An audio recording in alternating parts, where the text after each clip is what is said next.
Hello guys, I'm Mr. Ren in Qingdao Giantway. Today, we would like to do an overview of our top and bottom sanding line machines. This line is a top sander, a bottom sander, jointed by a conveyor belt. The sanding line is to sand both panel sides in a single pass. And this machine is the top sander. The top sander is with constant pass line. It means the feeding table is fixed.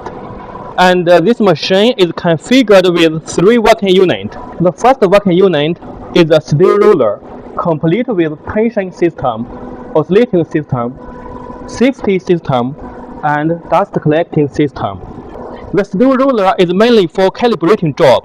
We usually install grade 80 abrasive belt on this working unit.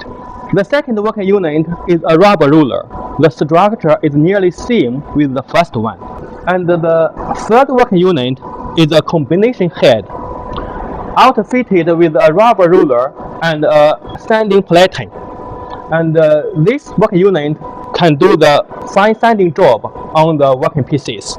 In front of the machine, there is a touch screen. This is the control panel of the machine.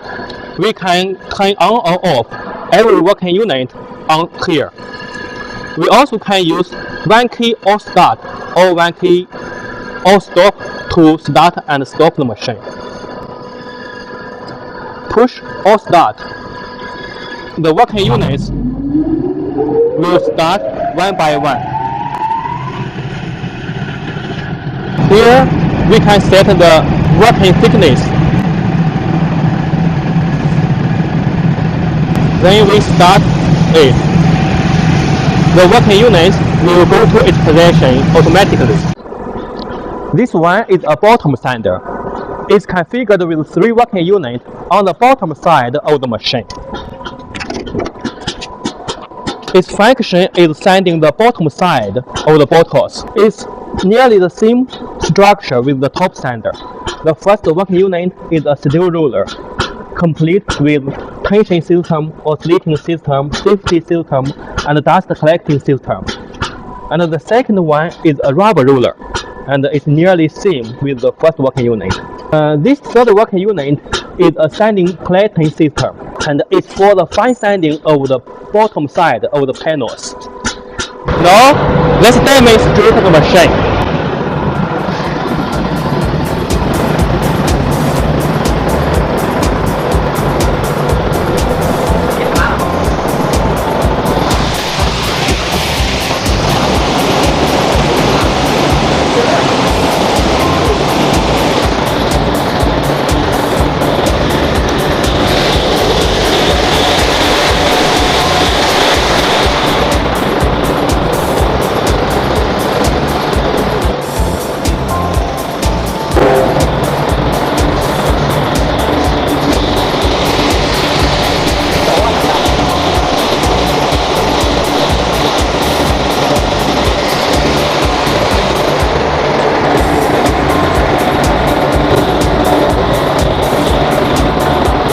So one single pass, both sides are finished.